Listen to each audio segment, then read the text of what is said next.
memohon doa itu begitu penting. Dan bagi insan beriman itu tak putus dengan doa. Jadi ciri insan beriman itu setiap aktivitas kegiatannya akan selalu lekat dengan doa. Karena doa itu nanti punya dua fungsi utama. Yang pertama senantiasa melekatkan kita agar terhubung dengan Allah di setiap kegiatan. Dengan keterhubungan itu nanti ada dua feedback yang didapatkan. Pertama adalah perhatian Allah kepada seluruh aktivitas yang kita kerjakan. Karena itu menjadi fitrah manusia, apapun yang dikerjakan bila menemukan kesulitan. Nah ini, biasanya berdoa kan ya? Mau ujian, berdoa. Ya? Bapak mau tes jabatan, berdoa. Ibu masukkan anak sekolah, berdoa. Ya? Nah, ciri beriman itu tidak nunggu ada masalah baru doa. Kalau itu biasanya cirinya fitrah manusia. Manusia itu begitu sulit minta. Sudah dikasih mudah, lupa. Nah, ya? Dan kalau sudah lupa, salah. Kalau salah, nggak pengen dihukum. Makanya Allah Maha tahu tuh. Doanya Rabbana la tu'akhidna in nasina au. Ya Allah, kalau kami lupa atau salah, jangan dihukum. Ya kan? Nah, untuk mencegah supaya nggak lupa dan salah, berusaha terkoneksi dengan Allah. Karena itu, semua kegiatan kita itu seluruhnya bersanding dengan doa. Tidak ada satupun kegiatan yang tidak ada doanya. Silahkan dicek. Dan itu cuma di Islam. Cuma di Islam. Yang doanya bukan direka-reka ya. Tapi memang betul diberi petunjuk sesuai dengan konteks.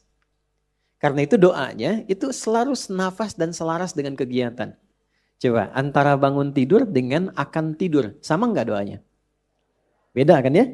Padahal aktivitasnya terkait tidur. Yang satu bangun, yang satu tidur, akan tidur. Tapi doanya beda. Dan itu doanya bisa serupa, nggak dikarang-karang. Jadi baik yang di Arab, di tanah suci, ataupun di sini, di tanah kusir, doanya sama. Ya kan? Sama kan ya? Baik ya, mau di Chicago, di Amerika, di Chicago, di Bandung, sama. Ya kan? Di Singapura, di Singaparna, di Tasik, sama. Dan semua ada doanya. Ini ingin memberikan kesan bahwa satu agama ini agama yang benar. Ya, kalau reka-reka manusia, setiap manusia pasti punya versinya sendiri. Pasti itu. Dan bahasanya mungkin bisa masing-masing. Yang Padang pakai bahasa Padang, yang Betawi pakai bahasa Betawi. Tapi kok bisa semua doanya itu semua sama. Dan yang kedua dahsyatnya, itu sumbernya pun bisa diteliti dan menuju pada sosok yang sama.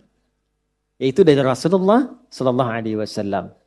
Semuanya tersambung. Ini menunjukkan bahwa agama ini benar, Rasulnya benar, kemudian pedomannya pun benar. Dan yang paling menarik, tidak ada satu pun yang berdoa benar doanya, kecuali dia mendapatkan kesuksesan sesuai dengan konteks doanya. Selalu begitu. Dulu orang-orang yang hidup di zaman Nabi, dibimbingnya kan lewat doa. Nah doa itu yang pertama tadi fungsinya, mengoneksikan kita dengan Allah. Sehingga Allah memberi perhatian. Memberi perhatian lebih. Anda yang sering berkoneksi, kan dapat perhatian kan? Ya, sering terhubung dengan ibu, dapat perhatian dari ibu. Terhubung dengan ayah, dapat perhatian dari ayah. Terhubung dengan Allah, diperhatikan oleh Allah. Kalau Allah sudah perhatikan, apa yang susah bagi Allah? Ini yang menjadikan orang-orang yang dekat dengan Allah cenderung mendapat kemudahan. Ya, dan tidak harus jadi ustadz. Silahkan jadi apapun, pebisnis silahkan yang baik-baik, arsitek silahkan, jadi pilot silahkan. Cuma satu, dekati Allah. Supaya aksesnya dibuka. Kemudahan didapatkan. Kalau Anda champion di pekerjaan, juara, bagus. Rumah mewah, kendaraan banyak. Tapi masalah kecil di rumah nggak pernah selesai. Coba dicek, mungkin bukan karena kurang banyak hartanya. Bukan karena kurang tinggi kedudukan. Mungkin kurang dekat dengan Allah. Itu poinnya. Karena itu seringkali banyak persoalan ketika dihempaskan di atas sajadah itu jadi kecil. Problem orang sekarang ingin diselesaikan oleh Allah tapi curhatnya ke manusia. Bikin status di media sosial kan. Minta diaminkan lagi. Aminkan ya gitu ya. Tapi pengen dijawabnya oleh Allah. Sedangkan Allah sedang memberikan fasilitas dan caranya. Nah yang paling dahsyat itu ada orang yang persoalannya dimudahkan oleh Allah. Jadi bukan gak punya masalah. Dia memiliki persoalan bahkan yang kadarnya sama. Tapi diberi kemudahan oleh Allah untuk mengatasinya. Sehingga seakan-akan ringan saja. Seakan-akan ringan. Bukan gak punya masalah. Nah, karena itulah kemudian kenapa saya buka untuk membiasakan ini. Karena ini ada bagian sunnah yang menipis. Ya, ada bagian sunnah yang menipis. Yaitu menyertakan doa dalam setiap aktivitas. Kalau mau diteliti secara psikologi juga, itu ada pengaruh doa pada motivasi diri. Orang yang sering berdoa itu meningkat kepercayaan dirinya. Motivasinya menguat. Sehingga dengan meningkatnya motivasi diri itu cenderung mudah mengatasi berbagai persoalan. Ini poin pertama. Yang kedua, ini yang paling penting yang ingin saya tekankan sebelum kita memulai kajian. Bapak Ibu sekalian, di dalam Islam, doa itu bukan sekedar mengoneksikan diri dengan Allah Sang Khalik, tapi juga mengandung pedoman. Sekali lagi, mengandung pedoman dari aktivitas yang akan kita kerjakan. Itulah yang menyebabkan semua doa sesuai dengan konteks. Lafadznya bisa beda-beda. Dan kalau kita teliti, ini pentingnya pemahaman. Semua isi doa itu isinya pedoman menjalani aktivitasnya. Ya, saya beri contoh begini misalnya. Tadi teman-teman kan masuk masjid ya. Doanya apa? Allahumma ftahli abwaaba rahmatik. Nanti keluar doanya apa? Allahumma inni as'aluka min fadlik. Coba lihat, kenapa doa masuk dengan keluar beda? Dan kakinya kenapa beda? Masuk kaki, keluar kaki kiri. Ya, doanya lain kan? Coba. Allahumma ftahli abwaaba rahmati. Kita terjemahkan ya. Jangan-jangan dibaca tapi nggak tahu artinya. Ya, atau dibaca tahu arti nggak tahu maksudnya. Karena ini terkait pedoman. Ya, Allahumma, ya Allah. Itu bahasa halus dari kata ya Allah itu Allahumma. Ya Allah itu sudah bahasa Arab. Ya dengan Allah. Ya Allah itu bahasa Arab. Ya. Dan itu sudah menjadi fitrah manusia. Ya, bahkan jangankan masuk masjid, kepleset aja ya Allah, ya Allah. Ya. Lihat mendung ya Allah kan, ya Allah mendung. Ya kan? Lihat hujan, ya Allah hujan. Ya kan? Itu selalu itu fitrah manusia karena sejatinya manusia itu nggak bisa lepas dari Tuhannya. Ya kan? Nah kalau kita ingin memohon dengan menghaluskan kata itu, maka ganti katanya dengan Allahumma. Ya, jadi ya Allah kalau digabungkan jadi bentuk halus, apa namanya? Allahumma. Jadi kalau Allahumma itu bentuknya merendah. Tawadhu. Jelas ya? Dia merendah sifatnya. Jadi kalau sudah menyebut Allahumma, kita merendahkan diri kita. Memohon dengan kelembutan. Itu yang dimaksud di Quran surah ke-7 Al-A'raf itu di ayat 205. Wadhkur rabbaka fi nafsika tadarruan wa khifatan wa dunal jahri minal qaul. Kalau mau memohon cepat dikabul, jangan meninggi, merendah. Ya, jadi semakin kita merendah, semakin Allah meninggikan. Jadi orang yang banyak sujud, kenapa diangkat derajatnya? Karena dia banyak merendah. Semakin merendahkan dirinya, semakin Allah angkat. Balik, semakin mengangkat, semakin direndahkan.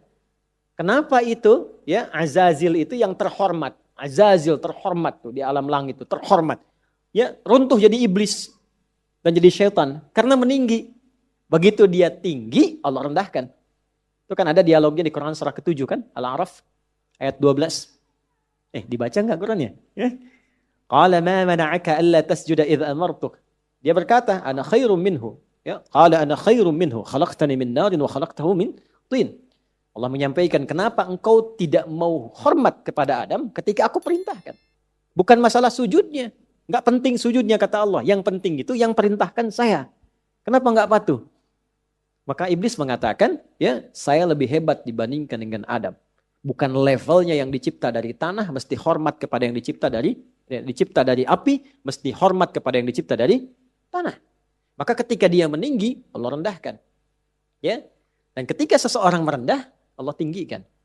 Maka dari itu, kalau ingin berdoa cepat dikabul, maka merendahlah di hadapan Allah. Jangan membawa ketinggian, merendah.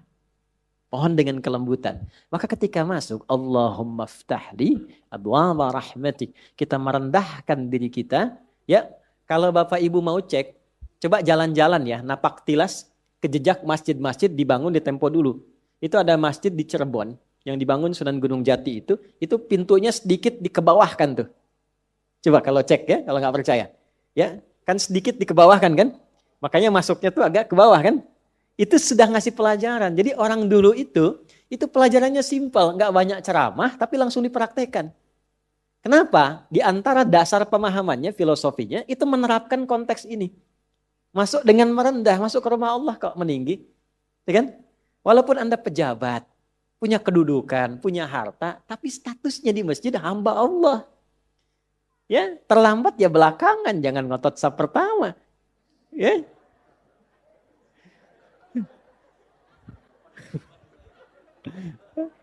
Kalau ini udah duluan tadi, udah nyambut nih. Sama. Apalagi imam di kantor. Ya, di kantor boleh jadi imam, jadi direktur. Tapi jabatan di kantor jangan samakan dengan di masjid. Babnya ada lagi. Ya. Dulu saya baru datang dari Tripoli itu, masuk pesantren, ada pejabat-pejabat itu yang tinggal pengen jadi imam. Karena merasa imam di kantor harus di masjid. Saya bilang bagus itu. Bagus. Cuman bacaannya agak kurang tepat. Sehingga telinga kadang sakit kalau dengar. Tuh kan? Saya tanya, Pak, kenapa nggak diperbaiki dulu bacaannya baru jadi imam? Justru kami jadi imam Ustadz supaya bisa diperbaiki. Saya bilang bagus itu Pak motivasinya. Jarang ada orang kayak Bapak itu. Luar biasa. Tuh, jangan direndahkan. Kan itu karena belum tahu. Orang belum tahu diberitahu. Bukan dimarahi. Ya, Pak, saya kasih jalan yang cepat supaya Bapak tetap jadi imam dan kualitas makin bagus. Wah, boleh Ustadz tuh. Bapak tetap jadi imam. Nanti sebelum sholat, dicek dulu Pak bacaannya. Santri nanti saya siapkan. Insya Allah begitu naik jadi imam, jadi lebih bagus. Betul itu Ustadz. Nah, sambil dicek, Bapak ngimaminnya duhur dan asar dulu. Biar saya yang handle maghrib, isya sama subuh, gitu kan. Tapi sepakat, yang penting kan gak turun status. Ya kan? Ya, tetap imam. Ya kan? Kadang psikologi kan begitu. Yang penting gak turun status. Dan kita mendahulukannya, Bapak tetap imam, Pak. Ya kan? Nah, imamnya duhur dan asar. Alhamdulillah. Begitu maghrib, isya dan subuh, kita gantian sama santri. Kualitas bacaan lebih dibagusin. Ya, begitu sudah bagus kita dorong, Pak silahkan coba maghrib. Gak usah lah, ini aja yang udah ada. Nah, itulah dakwah. Itulah dakwah. Nah itu merendah.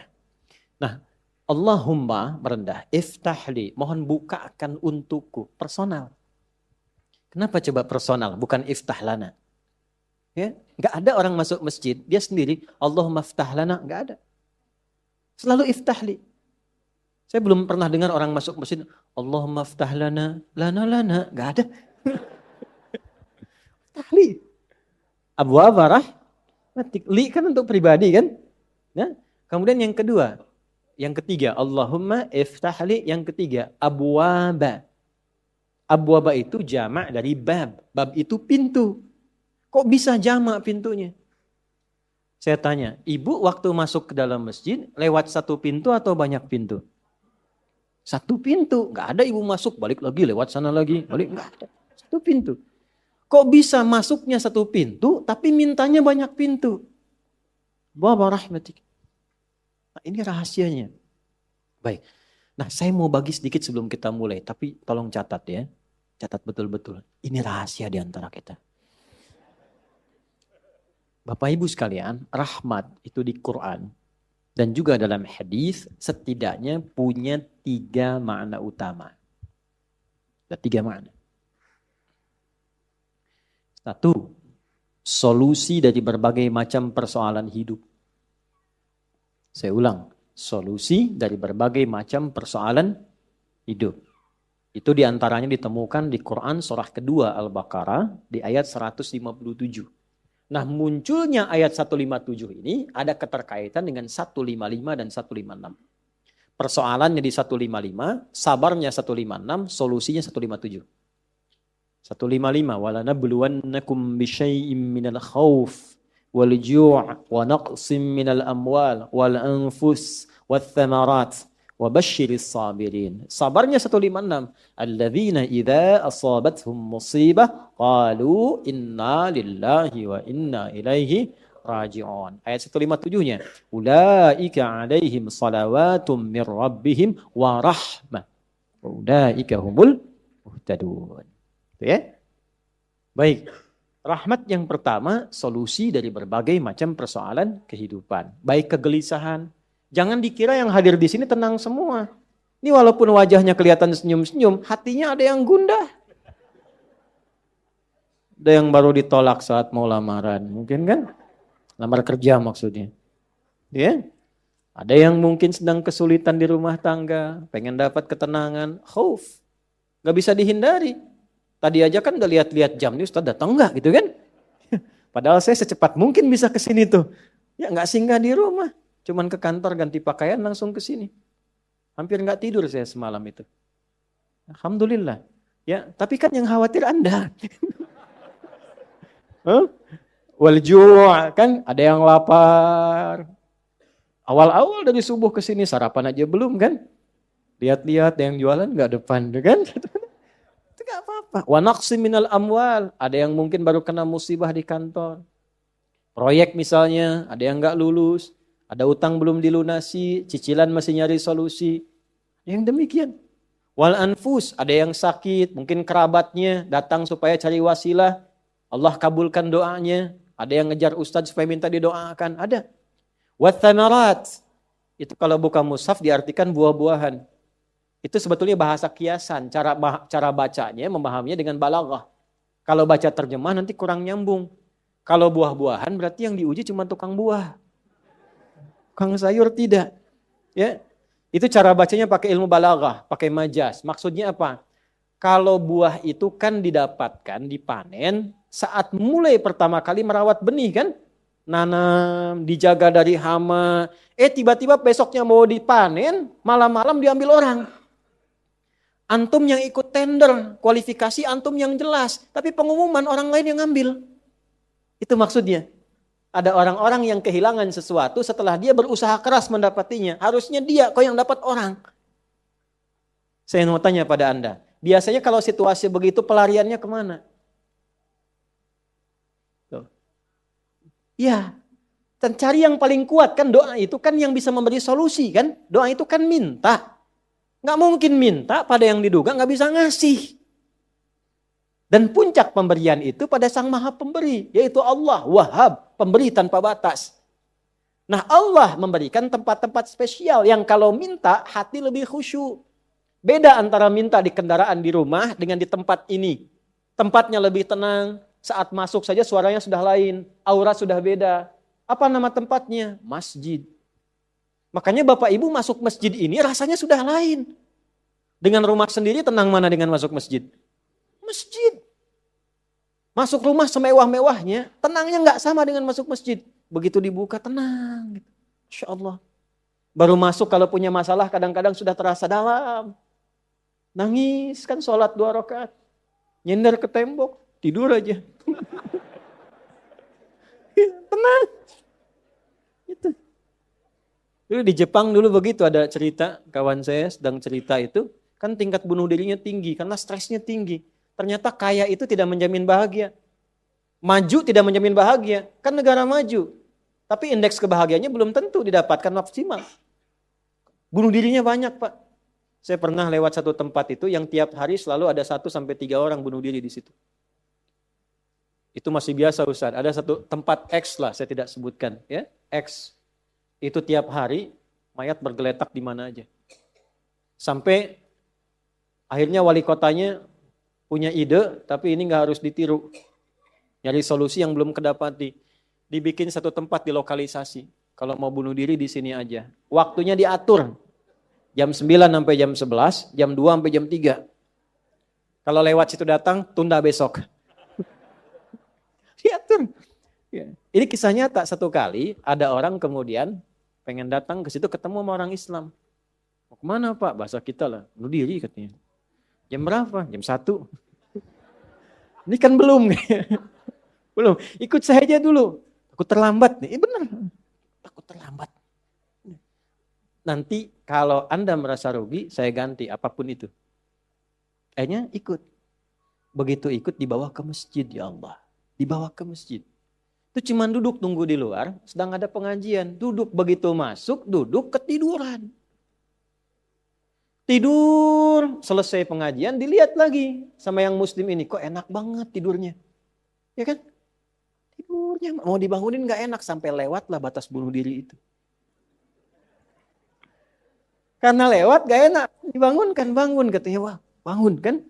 Begitu bangun, minta maaf lah si muslim, saya minta maaf betul-betul. Karena melihat Anda begitu nikmat tidurnya, saya tidak mampu membangunkan Anda. Ini sudah lewat jam bunuh diri katanya. Tapi menariknya kata orang ini, nggak apa-apa. Ini tempat apa katanya? Tempat apa? Ini masjid. Kenapa? Saya itu ingin bunuh diri karena saya sudah berhari-hari nggak bisa tidur. Jadi dia menyimpulkan kalau bunuh diri itu udah mati, udah tidur aja. Gitu, saking nggak bisa tidurnya. Tapi kok bisa di tempat ini bisa tidur? Dia belum kenal jamaah Andor.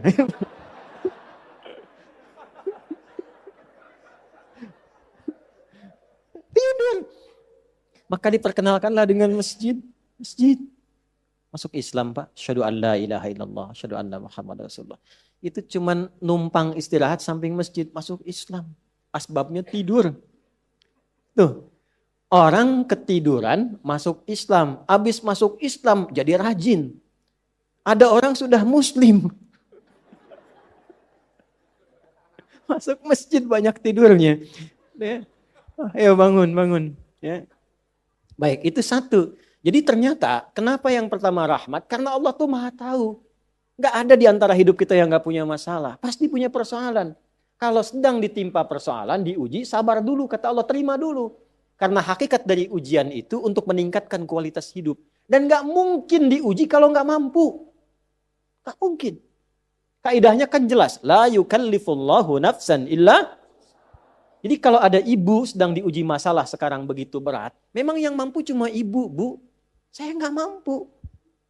Karena saya gak mampu, saya gak diuji. Maka berbahagialah ketika Allah lebih memilih ibu dibandingkan dengan saya. Sabar dulu. Dan hikmahnya apa? Ada nanti sesuatu yang besar di depan, yang butuh kesabaran lebih. Kalau yang sekarang nggak lulus, ke depan itu sulit untuk dihadapi. Karena itulah ditingkatkan kualitas terima dulu, tapi kan nggak usah lama-lama. Ya kan? Allah maha tahu itu, jangan lama-lama, terima dulu, datanglah kemudian mohon solusi. Kemana datangnya? Masjid. Maka dari itulah ketika masuk, Anda mengatakan, Allahumma ftah li abwaba rahmatik. Di antara itu minta solusi. Makanya ketika masuk merendah, sholat 2 rakaat, begitu sholat, mintalah sesuai kebutuhan Anda yang dirasakan pada saat itu. Itu fikihnya. Nah kalau nggak tahu fikihnya, nanti itu nggak kepake, sayang, peluang hilang. Padahal mungkin itu cara Allah untuk bisa mengabulkan apa yang kita mohon. Jelas? 1. 2, itu ampunan dari dosa yang sudah berlebih. Namanya israf. Quran surah ke-39 Az-Zumar di ayat ke-53. Qul ya ibadiyalladzina asrafu ala anfusihim la taqnatu mir rahmatillah. Innallaha yaghfirudz dzunuba jami'a. Duhai hambaku, tuh masih disebut hamba. Siapa di antara kita di sini yang merasa tidak punya dosa? Boleh angkat tangan. Boleh, silakan. Saya selesai pulang. Pasti setiap kita merasa itu. Dan tidak sedikit orang-orang yang ingin taubat itu mencari tempat. Nah, tidak ada tempat yang paling ideal kecuali ke masjid. Kalaupun gak ada orang, gak apa-apa. Datang, masuk. Masuk, Pak. Mungkin yang menghambat rezeki itu dosa. Yang menghambat perbuatan belum bisa jadi baik, dosa. Ya, mohon maaf, dengan berbagai jenisnya. Dengan berbagai jenisnya. Maka yang terbaik apa? Datang ke masjid. Datang ke masjid. Ya. Ini kisah nyata di masa lalu. Makanya sering baca tuh yang baik-baik lah, kisah salafus saleh, orang-orang saleh di masa lalu. Ada seorang hamba, rajin sholatnya. Ini sahih riwayatnya, sahih. Rajin sholat. Tapi yang menarik tertuliskan, ya, ketika malaikat itu mendapat informasi, di aras tertuliskan. Ini termasuk bagian dari ahli neraka. Tapi sholat. Perhatikan ya, perhatikan. Ini nanti terkait juga dengan hadis. Kalau Anda baca Al-Arba'in, nomor hadis yang keempat itu. Ya, terkait dengan bab takdir. Bagaimana kemudian ikhtiar seorang hamba itu ya menjadikan ia berubah dari salah menjadi soleh. Dan sangat dicintai oleh Allah. Oke? Maka apa yang terjadi? Bapak Ibu sekalian, tiba kemudian si malaikat itu, ini kisah sahih yang sampai, lalu menyampaikan, kasihan pada orang ini, kok kelihatannya ibadah tapi tertulis ahli neraka. Maka disampaikan dengan cara yang Allahu a'lam, apakah menyamar atau bagaimana, tuliskan. Kamu kok terus-terusan sholat?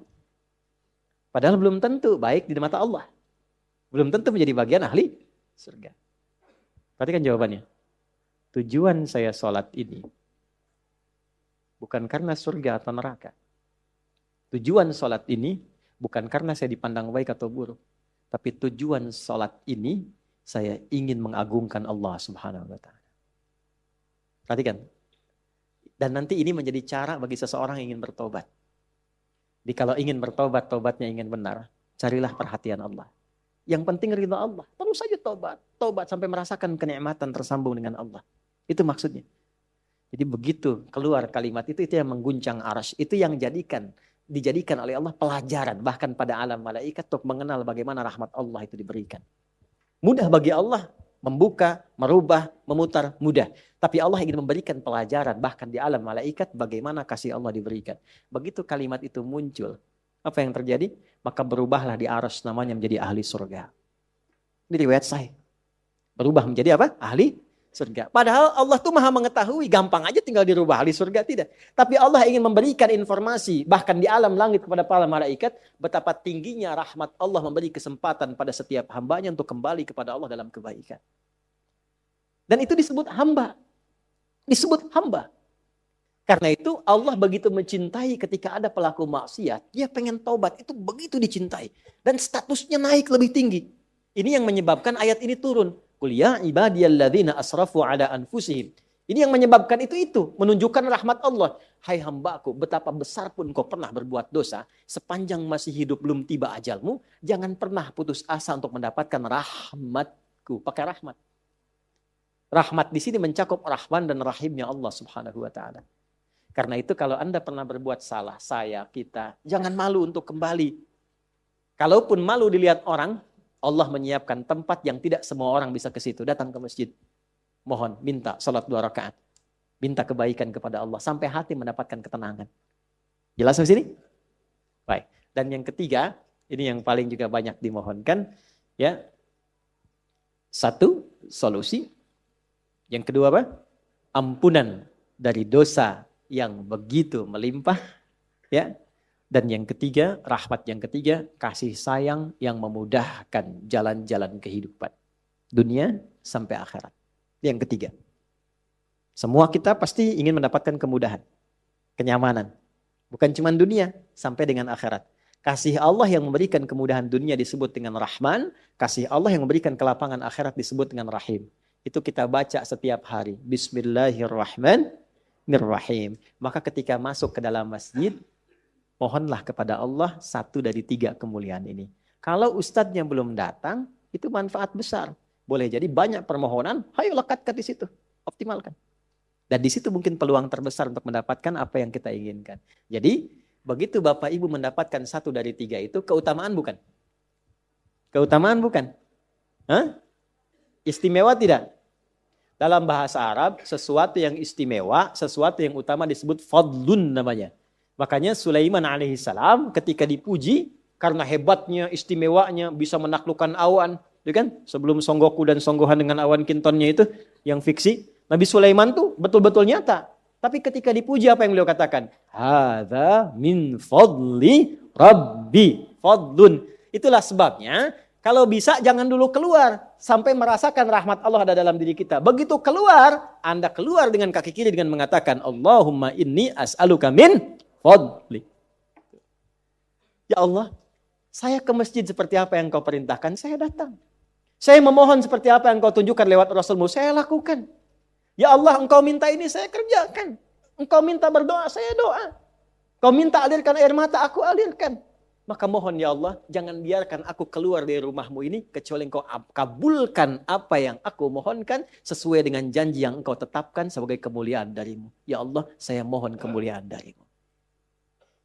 Itu rahasianya, itulah doa. Nah, jadi kalau mau doa itu, jangan sekedar dibaca. Baca bagus, menjadi ibadah. Tapi yang paling penting, tahu isinya. Sehingga itu bisa merubah diri kita jadi lebih baik. Makanya beda rasanya. Antum kalau tahu makna segitu aja,